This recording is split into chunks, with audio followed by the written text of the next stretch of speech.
nimanka eedda u taalla waxa waaye waxay raalli ka ahaayeen shabaab inay hawiye xasuuqaan inay hawiye laayaan yaa habargidir ka hub badan yaa abgaal ka hub badan yaa murusada ka hub badan oo waxyaabaha tuunka keenaya inayba kooxda hore iyo shabaab gacan saar lahaayeen ayay ka mid tahay kooxda hore yaa ula jeedaa kooxda hore waxaan ugu jeedaa nimankii hadde meeshaan ku jiray nabad iyo nolol yani meel nabad lagu arkayna ma arag meel nolol lagu arkayna ma arage dee wuxuu ahaa waxaan u malaynayaa nin xildhibaana oo xusul miya magaciisa la yidhaahdo inuu yahay بسم الله الرحمن الرحيم كلنتي وعن أو ناكسن داود يال waxaad ku soo dhawaataan wareysi gaar ah oo aynu magaalada Muqdisho kula yeelan doono madaxweynihii hore Hirshabelle Ali Cabdullaahi Cosoble kaas oo aynu wax ka weydiin doono arrimaha la xiriiro dagaalada ka dhanka al-shabaab ee ka socda guud ahaan dalka gaar ahaan gobolka Hiiraan iyo sidoo kale ammaanka guud ee wadanka oo ku mahad celinaya mudane madaxweyne waxaad ku soo dhawaataa barnaamijkan kani ugu horreyn Muqdisho ku sugannahay sideed u aragtaa kacdoonka guud ee ka dhanka al-shabaab dagaalka ka dhanka al-shabaab waa mid ay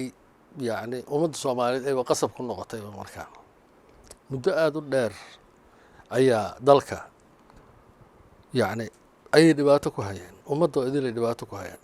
inta kaliya ma maalin walba waxaan lagu hayaa waxa la leeyahay waa ciidamadan ajnabiga ah jooga waa la saaraya ayagu waxay ku marmarsiyoonayaan ciidanka ajnabiga ah intuu joogo inaysan maxuu ahaa harsanayn waxa ay u joogaan marka ayaga dartood ah inay joogaanba ayaga dartood waaye sababta oo ah waxa waaye dee dalkii waxay u diideen dowlad iyo xasilooni iyo nidaam iyo intaba dowlad yar oo hadda la dhisay oo muxuu ahaa haddiiba loo diido marka inayba ayadii cagaheeda ku istaagto dabcan dee caalamka usoo gurmanaya caalamkii usoo gurmaday marka marmarsiya waxay ka dhiganayaan weliba maxuu ahaa dee waxaan ognahay xataa yani inay ka shaqeeyaan in ciidan ajnabiya la keeno dalka Kenya ciidanka Kenyaanka ah ayagaa keenay guryahooday ugu tageen maalin walba siday u weerarayeen maalin walba ujeedku muxuu ahaa na soo daba kacay ahayd kaalaya Soomaaliya imaada ayay ahayd casuumaad ay u suubinayaan ayay ahayd dadka noocaasa marka ay munaafiqnimada noocaasa ku dhaqmaya waaye nimanka Ethiopia hadda maalin dhaweyd weerareen ujeedkoodu muxuu ahaa inay ciidan Ethiopiana soo galaan dalka saakay wadan kasta oo ay gaari karaan oo dhibaato ka soo sameyn karaan oo ay og yihiin inuu soo daba kici karo waa weerarayaan muraadkoodu maxay tahay marka dalkan dadkan inay baaba'aan dalkan uu iska noqdo dal muxuu ahaa cidii kaleento ilaahay calaf uga dhigo ay isaga noolaato dadkaas oo dhibaato mashaakil joogta laga joogi waayay yani inay dadkii baadaan inay maxuu ahaa diintii qalad u fasiraan inay maxaa la yiraahdaa yani ummadii inay laayaan beerihii waa laga tacban waayay yani ardayda iskuuladii waa laga aadi waayay wax waa laga baran waayay yani noloshii caadiga ahayd waa laga ganacsan waayay yani inay baadaan iyo inay dilaan ay ummadii ka dhigeen marka hadda dadku ilaaha iska leh ayagu ma aysan samaysanina hortoodna muslim waa la ahaa gadaashoodna waa la ahaanayaa Soomaali waxay diinta islaamka qaadatay 600 oo sano meelahaas la yiraahdo ilaa 700 oo sano ka hor ma ayaga dadka soo islaamiyay ma ayaga dalka waxa dadka baray waxa xaafidul quraan ah waxa quraanka iyo tafsiirtiisa yaqaan waxa ahkaamta yaqaan ma ayaga dadka wax baray waxa ma yaqaanaan diinta wiil yar yar waxay og yihiin aysan jirin ay waxa leeyahay janna aadaysaayo gabdho xurul cayna ka horeeya war gabdho magaalada buuxaana gabdhaha haday rabaan kuwa haraadsadeen laakiin in lagu soo qaldo oo inta balaayo baas la siiyo yani dhibaatada marka ummaddu hadda waa xamili weys taasa marka sabab u ah kacdoonka dalka ka jira maanta watahay si gaar Hiiraan kacdoon baa ka socdo ka oo ka bilaabmay magaalada Matabaan ilaa iyo haatan degmooyin iyo deegaano badan oo baaxadoodu weynta laga qabsaday al-shabaab kacdoonkaas ka hor isagu si gaar Hiiraan kacdoon xaq ah ayuu ahaa يعني وحي dhibaato ay umada ku hayeen wali waa kaga sii yani waa kaga sii adkaayeen dhinaca Hiiraan marka la yiraahdo dilka hadhihin Hiiraan wax nabadoon ku soo haray malaha wax maxuu ahaa yani ku soo haray maxaa la yiraahdaa aqoonyahana malaha wax muxuu ahaa yani haba yaraatee wax walba waa baabi wax walba dil ugu dambeyntii waxay u soo jeesteen inay caruurtii laayaan inay basas ku gubaan يعني dad nool marka hadda taasoo ciddii dhowrataa ayadaaba ahlu naar ahba in lala dagaalamo la iska celiyo la yidhaahdo sidaan maya taasaa dantu qasabtay ilaahayna hadda waa ku guuleeyey reer hiiraan dagaalkaasu dagaal xaq u ahaa inuu xaq ahaana waxaad ku garanaysaa meel walba ee laga saarana roobab iyo ayay helayeen oo dhulkiiyo idila u qaboobayay meel walba oo laga saaro nabaday noqonaysay yacni dagaal walba ee la isaga hor yimaadana sida yacni si aada u sahlan ayaa looga guulaysanaya sababtu maxay tahay de kuwaanu hadda caro allaaba ku dhacdayba waa tahay dagaalkan hiiraan hadda ka socda shabaab mar dhow ma aysan la wareegin hiiraan mudday haysteen waxaa hadda bilaabay kacdoonkan oo aanay beri hore loogu dhaqaaqin maxaa lagu fasiri karaa wallaahi anigu kolley inta aan ogsoonahay madaxweynaha hadda jooga xasan sheekh maxamuud waagii hore ee la doortayna dee dagaalka waa uu kiciyey yani waa uu hormuudu ka noqday in la iska xoreeyo dadka dee magaalooyinka badan ee ama hiiraan ah ama muxuu ahaa gobollo badan oo dalka ah ee magaalooyinka ay ka dhisan yihiin maamuladana ay ka jiraan dabcan waxa waaye waqtiga ayay timi haddana dee hadduu yimi dee waa kan muxuu ahaa barnaamijkiisa koowaadba ka dhigayba la dagaalanka nimanka khawaarijta ah dee marka muxuu ahaa dadka hadde marba hadday ayagiioo dhibbanaa hadday garab helayaan dantu waxaa marka yani waxay tustay yani waddo kale fursaddan haddaan laga faa'iidaysan oo aan la ysaga kicin nimankan dee beri waxaa imaan kara mid iyaga taakulaynaya madaxweyne noqon karaba sidaan horeba usoo aragnay marka in nimankaanu hadda waqtigan hadda ah yani dherigiiyo karkii dhaafay ayaa ilaahay xasan sheekh keenay xasan sheekh hadduu yimid marka ee uu yidhi waa lala dagaalamayaa nimankan waddo kale furanna ma jirto haddee inay marka yidhaahdaan kowba ay bilaabaanba waa ku qasbanaayeen waa tahay waqti intee la-eg ayay qaadan kartaa in hiiraan laga saaro guud ahaan al-shabaab yayse tahay cidda aan weli kaalin ku lahayn xoreynta hiiraan wallaahi hiiraan waa ballaaran tahay in dhinac markii laga fiiriyo bari iyo galbeed macnaha qaab ahaan walow uusan galbeed ahayn oo webigu hadda laalaabanayo oo intee bari ah intee galbeed ahba aan muxuu ahaa yani aysan kala caddayn haddana dhinaca galbeedka ka xiga webiga ayaa maxaa la yidhaahdaa culays uu ka jiraa culayskaa ka jirana ma aha mid dadka deegaanka ah ay raalli ku yihiin ma aha intaan aniga ogsoonahay oon aqoonsanahay dadka madaxna waa usoo ahaa waana deegaanka aan ka soo jeeday dhibaatada jirtaa waxay tahay galbeedka yacni ay hiiraan ahaan ma ballaarna laakiin waxaa furan dhulkiyaa furan waxaa ku xiriirsan bakool yacni dhul aada u ballaaran oo dhul daaqsimeed ah oo dhulkii geela lagu dhaqeeyey ah ayaa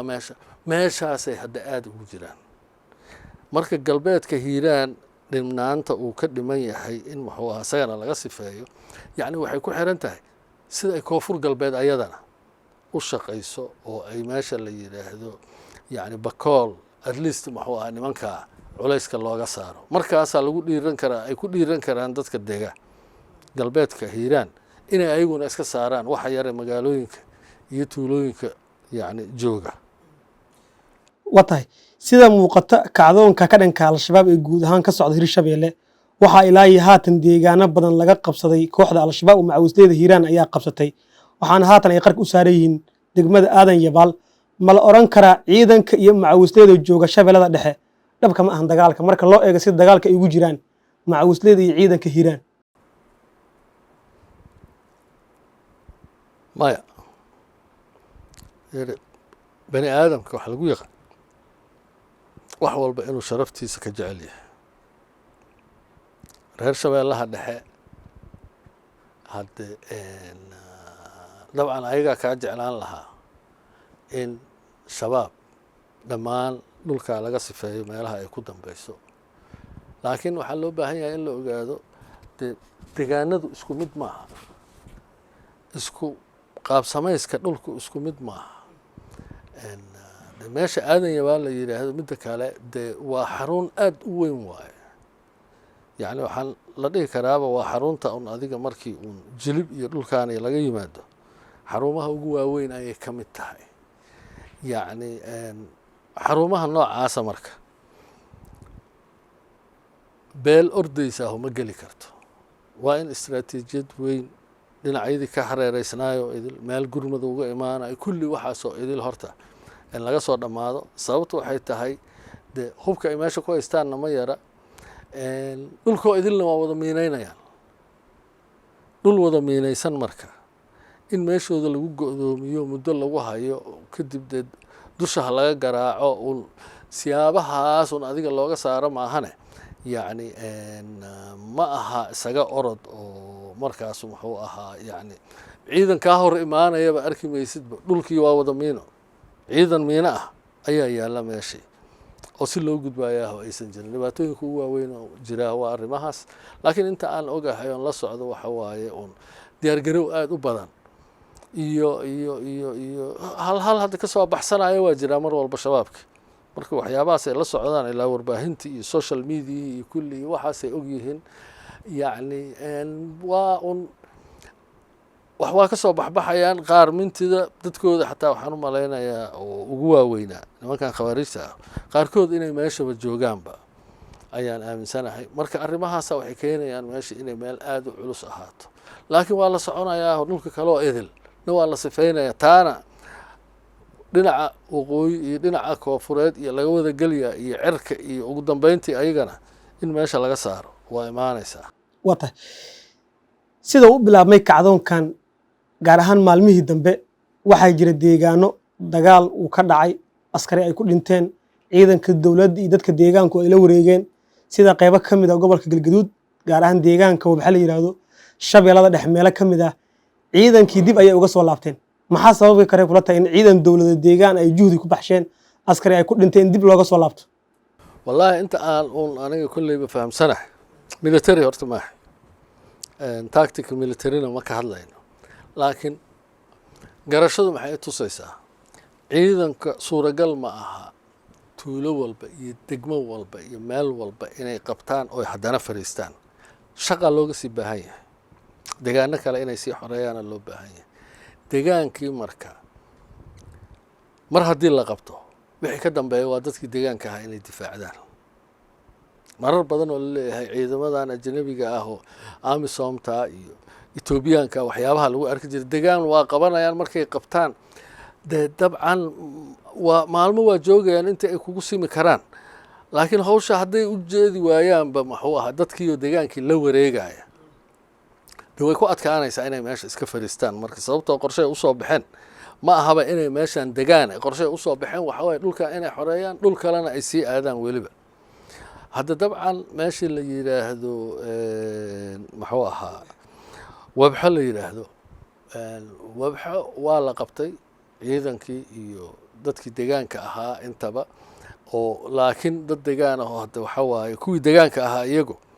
waxay la qaxeen shabaabka ayay la qaxeen shabaabka hadday la qaxeen marka dadka aaday xamar aan ogeyna muxuu ahaa oo deegaanka ka soo jeeday waa dad xamar ka shaqeeya waa dad muxuu ahaa dee xaasaskii carruurtiiba halkan ay ka joogaan degaankii uma noqon karaan marka maxaa la yidhaahdaa yacni dad meeshii inta degaan may xaasas ku suubsanayaan oo degaan ka suubsanayaan oo ay difaaceeda ku jirayaan waa maya ciidankii dowladdana hadda meelo kalea looga baahnaa marka waxaa meeshaa muuqatay yacni wabxo cilada jirtaa waxa waaye dadkii shacabka ahaa oo ka baxay degaan kastoo ay shacabku raacaan shabaabkana dee dhibkaasoo kale ayaa ka imaanaya waa tahay markii laga soo baxay deegaanka wabxo iyo deegaano kale oo shabeellada dhex ka mid ah waxaa aad meediyaha usoo gala warbixin la xiriirta ah in madaxdii hore ee waddankan xilal ka soo qabtay sida madaxweynihii ka horeeyey madaxweyne xasan sheekh maxamed cabdullaahi farmaajo iyo tiimkiisa inay ka shaqaynayaan in ciidamada aanay guule ka gaarin dagaalka al-shabaab si aanay dowladdu sumcad ugu yeelan maadaama dowladda iyaga ay xukumayeen aanay ku guulaysan arrintaas eedda noocaas ee loo jeediyey suuragal ma tahay kula tahay wallaahi waxaa aniga kolleyba caqliga saliimka ah horta ma aqbalayo ama kuma fikirayo shabaab meesha sii joogto hagaldaacin iyo wax waa iska jirjiri karaan aaminsanaanba qofka uu iska aaminsan yahay shabaab lagama adkaan karo waa jiri kartaa laakiin yani caqli saliima qofkii wataaho oo soomaaliya shabaab waa yaqaanaa waxay yihiin shabaab waxay ummaddan ku dhigeen waa ogyahay shabaab yani inaysan waddankan iyo dadkan waxba u haynin waa ogyahay inay baabi'iyaan maaha dee qof haddee ma garan karo aniga qof waddanka dee madaxweyne ka soo noqday muxuu ahaa yani inuu taageero in dadkii ay sii dhibbanaadaan ogow madaxweyne ahaw mucaarid ahaw muxaafid ahaw ugu dambeyn aakhira jirta ugu dambeyntii waxaa imaan doonta maalin lagu xisaabiyo waxaan adduunkaana wax macno ku fadhiya maba ahaba waxaan la kala jiijiidanayay iyo arrimaha iyo waa wax iska maalmo ah waay qofkii marka aakhiro ilaaba ee ku xisaabtama hebela yani muxuu ahaa maanta madaxweyne ah ka daadi waxa aad wax ka daadinayso ma aha ninkaasu madaxweyne waa noqday waa yahay xasan sheekh madaxweyne waa yahay waqtigiisana waa dhammaysanayaa hadduu ilaah yiraa laakiin cidda aad dhibaataynaysa yaa waay ma aha asaga villaduu joogaa asia u shidan security-a u fadhiya amarkiisa waa la fulinayaa madaxweyne ayaa la leeyahay maxaan qabanaa ayaa la leeyahay marka haddaad ninkaasaan u dan leeyahay tiraahdo oo aan ka shaqaynayaa inaysan waxba u hagaagin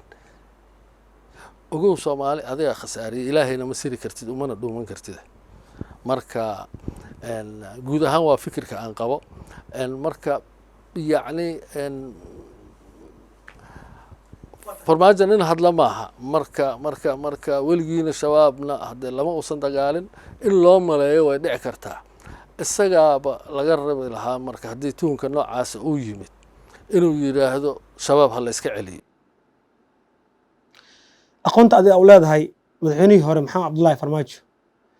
dhaliilahan loo jeedinaya ma ka suurtageli kartaa sidaas weeyaan su-aashu dhaliilaha loo jeedinayo waxaa jira ma og tahay waqti la yidhaahdo qosol hiilu gala ah sidaas si lamidana aamusnaantana waxay ka mid tahay yani waxay ka walax tahay raalli ahaansho marka dee dhalisha ugu weyn kulley isaga iyo cid walba ee ku tiim ahayd ayaa waxay tahay waxaa isaga qaldan madaxweynaha soomaaliya iyo shacabka soomaaliya waxa dhibtoonaya waa shacabka soomaaliya waxa la qarxinaya waa shacabka soomaaliya waxa la dilaya waa shacabka soomaaliya madaxweynahan la dagaalayaa marka haddaad tidhaahid oo aad raalli ka noqoto in ummaddii la baabi'iyo hadde waa dhib intiisa la eg waaye marka dee nimankaa inay iscaddeeyaan ayagaa looga baahan yahay sheekh shariif waa madaxweynihii ka horreeyey xasan sheekh waa kan idaacadaha ka hadlaya oo dhahaya in la iska celiyo waayo dadka dhibaatada soo gaarta ka tacsiyeynaya dadku waa inay yani iska qabtaan waa kan dhahaya mas-uuliyadda ku saaran ayaa waxay tahay haddayba jirtaba hal qof oo warkaaga maqlaysa hadday jirto inaad tidhaahdo jidka toosan oo xaqa ah ummadda danta u ah waa kaasaya ku shaqee la rabaa haddaad ka aamusto dee waa un aakhira waa lagu xisaabin doonaa waxa aad raalliga uga noqotay in ummadda la laayo waa tahay mala joogaa xilligii madaxweyne xasan sheekh uu aqbali lahaa soo jeedinta inuu si deg dega xilalka uga qaado ama uu bedelo dhammaan taliyaasha ciidamada qalabka sida oo ku jooga weli magacaabistii hore ee madaxweynihii hore maadaama weli aan la bedelin wallaahi waxay ku xiran tahay horta ciidanka iyo taliyaasha iyo arrimaha iyo fikradaha iyo qaababka cusub iyo loo shaqeynaya arrimahaasay ku xiran tahay laakiin adduunka subax walba laguma ordo madaxweyne cusub hadduu yimaado wixii joogay daadi wax cusub keen kuwan cusub ayaaba la rabaa inay waayo aragnimo kasbadaan inay meeshii muxuu ahaa يعني dad muddo soo shaqeeyay ay ahaadaan subax walba nin cusub haddaa keento kii waayo aragnimadii kasbadayna aad maxaa meesha ka saarto yacni waddankaas meeshiisu joogayaa dal waxaa yacni horay u marin kara dad waaye araga not dad cusuboo subax walba la yidhaahdo kuwaan tiimkii hore waaye kuwaan hala iigu bedelo waa tahay maxaa laga bartay ayay kula tahay dagaalka dadka deegaanka ay hogaaminayaan ee ka socda gobolka hiiraan qiyaastii 6 bilood ee lasoo dhaafay marar badan waxaa la yidhaahdaa dowladdu waayo dowladdu waa dadka waa shacabka shacab gadooday oo kacay haddii la arkana dee waxa waaye sida badan waxay ahaan jireen dad dowladdaa ku kacay oo la dagaalamaya laakiin hadda soomaaliya nasiibka waxaan haynaa shacab kacay iyo dowladdii oo raalli ka ah inay kacaan oo iska celiyaan shabaabka fiiri waddan xasilan meel fawda ka dhacday dowladdu waa xakamayn kartaa meel muxuu ahaa yacni qolo argagixisaah joogto ciidan wax waa ka qaban karaan laakiin dalkoo idil markay noqoto dowlad kuma filna shacabka waa inuu kaco waay shacabka waa inuu muxuu ahaa kaalintiisa qaato waay shacabka inuu iska celiyo waay marka waxaa laga bartayna waxa waaye shacabku hadday u dhaqaaqaan dowladduna waa u sahlanaanaysaa inay ayadana dee waxa loo baahan yahay qabato oo ay ka sifayso meeshii muxuu ahay khawaarijtii waana midda hadda hiiraan ka dhacday oo shacabka keliya ma ahayn waxa muxuu ahaa dagaalka kale ciidamadoo idil qaybaha kala duwan oo ciidamada ayay ahaayeen muxuu ahaa yacni waxa sahlayayna taasay ahayd laakiin shacabkii naftiisii ayaa rabay hadduusan shacab rabin inuu xor noqdo adigu waxba uguma taalid hadduusan shacab rabin inuu muxuu ahaa haryada gumaysiga iska qaado dee waxba uma qaban kartid marka yacni soomaaliya oo idil waxay hadda tusaale cad u noqon kara ayaaba middaa ah hadday hal magaalo soomaaliya keliya ay jirto oo ay nimankan khawaarijta ah haystaan ummadda kaleentoo dhan waxaa la dhihi lahaa dowladda aawe waxa laakiin meeshaan waxaa waye dalkii oo dhan iyo tuulo kasta iyo xaafad kasta iyo guri kasta iyo meel walbay ku dhex jiraan dowlad waxaa kalama gaarto dowlad waxaa ma xakamayn karto waxaa la rabaa marka shacabka inay kaalintooda qaataan ayagaa laga rabaa inay guryaha ka soo saaraan inay tuulooyin ka saaraan inay xaafadaha ka saaraan dowladda u gacan haatiyaan oo ay yidhaahdaan na soo gaar oo ay meeshaas saas muxuu ahaa looga taqalluso waa tahay dagaalka hadda socdo dabcan caadi ayay ka tahay in lagu lifaaqo qabaa'il oo la carbaabo magaca qabiil lana sheegan qabiil hebel deegaankiisa u xoreysto ciidamo laga daabulo muqdisho oo qabaa'ilka ah kicitaanka qabaa'ilkuna waa ay kala sareeyaan kuwana dhab ayay ka tahay dagaalka laleeyahay kuwana dhab kama ahan yay yihiin aad leedahay qabaa'ilka u diyaarsan dagaal ay la galaan al-shabaab iyo kuwa ka cagajiiday wallaahi de so far inta aan ognahay ciddaan hawiyaha la yidhaahdo qofay tabari u diidda maahe waa ka go-an tahay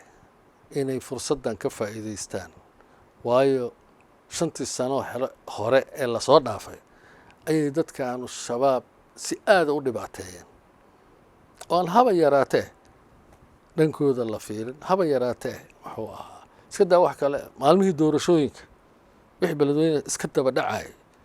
yacni oo qaraxyo ahaa oonan loo jixinjixayn oo doorashada ha socota la lahaa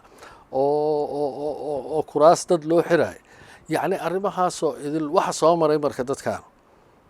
beeshan hawiyaha la yidhaahdaa oo ah ku fiirsasho shabaab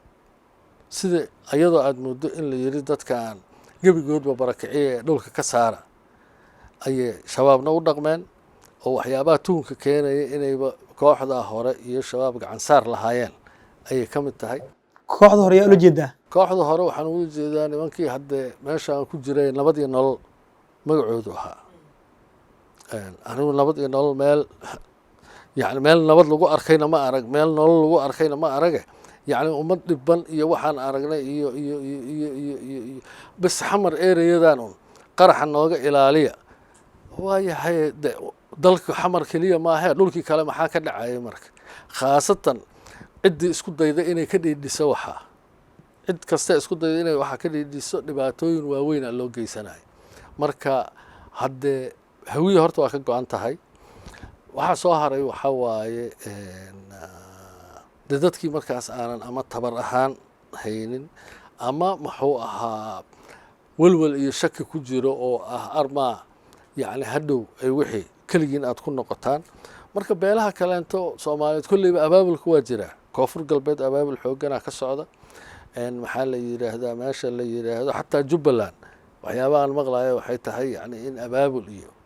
la rabo in naftooda dhaqaaqaas la sameeyo sababtoo ceelayba ka gubeen ba ayaga naftooda ka qarxeen ka baabi'iyeen marka waa la soo gaari doonaa meeshaan waxa waaye subax kaliya sidii wax wuxuu ahaa samada ka soo degay oo kale hal subax wixii is wada bedelay la arki maayo laakiin dabku waa isgaaraya waxaad soo noqotay madaxweynihii hore Hirshabeelle madax hore wadanka hogaamin jira ayaad eedan u jeedinaysaa waliba waxaad adeegsanaysaa mudane madaxweyne eed ah inay gacan saar la lahaayeen al-shabaab eedda noocaas Soomahan mid aan xamili karin mas'uuliyad qof inuu ku hadlo eragaas inta la eg fiiri gacan saar ay la lahaayeen ma aha warkaygu mana dhihin warkaygu waxa waaye laakiin 5 sano la soo dhaafay dadkaas in la laayo waa nagu fiirsadeen ninka kugu fiirsada marka miyuusan raalli ka ahayn in lagu laayo ninkii kugu fiirsada in lagu dilo saakay yani ninkaa ama xoog badan ama nin hubsitaaho inuu ku dhibaateeyo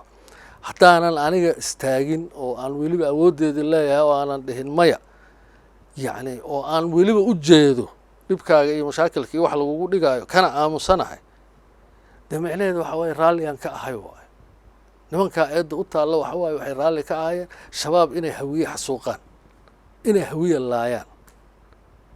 maaha marka yani adigu qofkii u fasiranaya gacan saaray la lahaayeen waa meesheeda qofkii kale laakiin practical waxaan haynaa 5 sano maxay ka qabteen shabaab maxaa يعني looga hortagayo ka qabteen wixii qaraxyay dhibaato ka dhacay wixii nabadoon la dilay maxay ka sameeyeen wax alla leeyahay oo talaabo ay u qaadeen ma jirin waa tahay madaxda maamul goboleedyada qaarkood iyo sidoo kale xildhibaan ayaa qaba in qabaa'il la hubeeyo oo laga horgeeyo al-shabaab inay sahli karto in laga adkaado al-shabaab laakiin dhibka ka dhalan doona in dib looga dhigo hubka dhigis qabaa'ilkana ay tahay mid kale oo iyadana ka baaxadooy midda shabaabka beere ninkaasu nin qofka saa u hadlayaa ma aha nin yani qof dowlad iyo qaran raba ma aha qof xaqiiqda wax ku cabirayana ma aha laakiin wuxuu rabaa shabaab inay joogto wuxuu rabaa shabaab dhibka inay dadka ku hayso ay haddaba dul deganayd sababtaan saa u leeyahayna waxay tahay qabiilaan hubaysanayn miyaa jira maanta qabiil ku duulaya miyaan haynaa maanta oo ku haysta dhul iyo deegaan iyo waa maya dagaalada ugu badan meelaha ay ka dhici jireen ka mid tahay muxuu ahaa matabaan iyo beledweyne iyo yani ereyadaas maxaas iyo ay ka dhici jireen ka mid tahay ma waxbay maanta isku haystaan waa maya ciidan qoray iyo hub haysan miyaa jirta waa maya dowladdu hub maba bixinaysaba hub haddayna siinayso saakay ilaa iyo muxuu ahaa kismaayo iska dhaafay xuduudda Kenya waa socon lahaynba nimankaa dhibka ay noo geysteen laakiin wiil walba qorigii uu kala baxay hashiisi geel ahayd ratigiisii uu ka soo baxsaday oo arigiisi ka bixiyey waayo waxa uu ku dagaalamayo waana la haystay hubkaa yaa habargidir ka hub badan yaa abgaal ka hub badan yaa murusada ka hub badan yaa muxuu ahaa raxweyn ka qori badan oo ka hub badan qof qabiil aanan hubaysnayn arrinta in la hubaysan yahayda ah iyo qaabkee hubka shacabka gacantiisa looga bixiyaa waa sha'ni kale waay waa arrin u baahan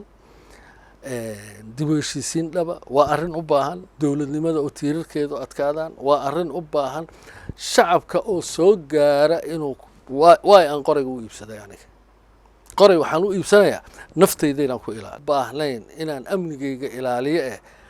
ay dowladdu ilaalinayso maalinkaa aniga qoraygaasu culays iyo dhibi ugu yahay inuu gacantayda ka baxo raallian ku noqonaya marka arrinta hubka dhigis in hadhow lagu sameeyo shabaab war shabaab dalkan ha laga saaro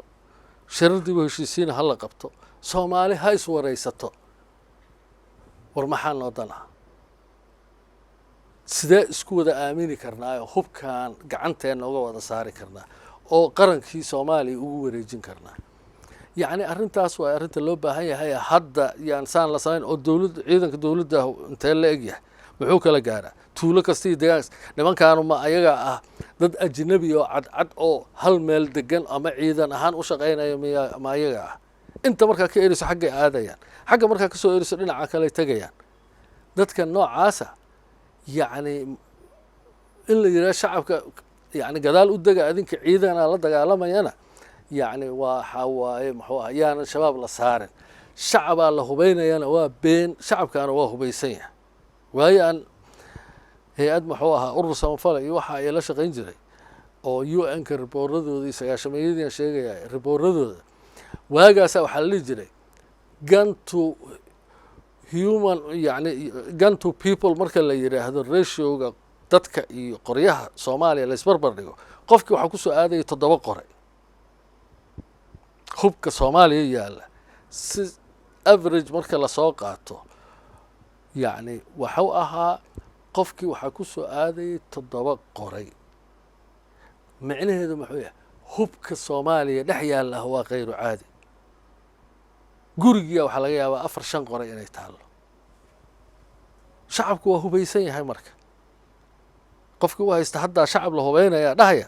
waa qof khawaarijta la shaqaynaya waay waa qof tashwiish ku furaya dowladdii waay waa qof cabsi gelinaya dowladdii waay waa qof yacni aanan rabinba shabaab in dalka laga sifeeyo waay anigu taasaan u arkaa dadkaas waxaa ka mid ah xildhibaan ka tirsan golaha shacabka ee soomaaliya oo deegaan ahaan galmudug ka soo jeeda dabcan waa laga yaabaa inaa ku aragto baraha bulshada isagoo eedeynaya macawisleyda oo leh macawisleyda asalkeeda intay ka timid sideese hadhow looga baadi karaa saameynteeda maya qof walba dadkaanu horta waxaa waaye farahaas ilaahay ma simin yacni baraha bulshadana ummadda waa waaleen runtii aniga dhibaatada labaad ee soomaaliya haysataaba waxaan u arkaa inay tahay baraha bulshada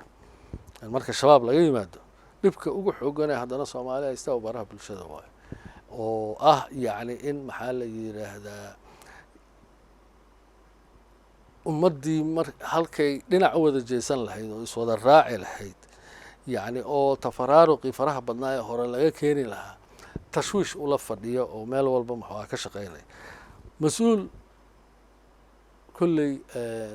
ninka aad hadda maxuu ahay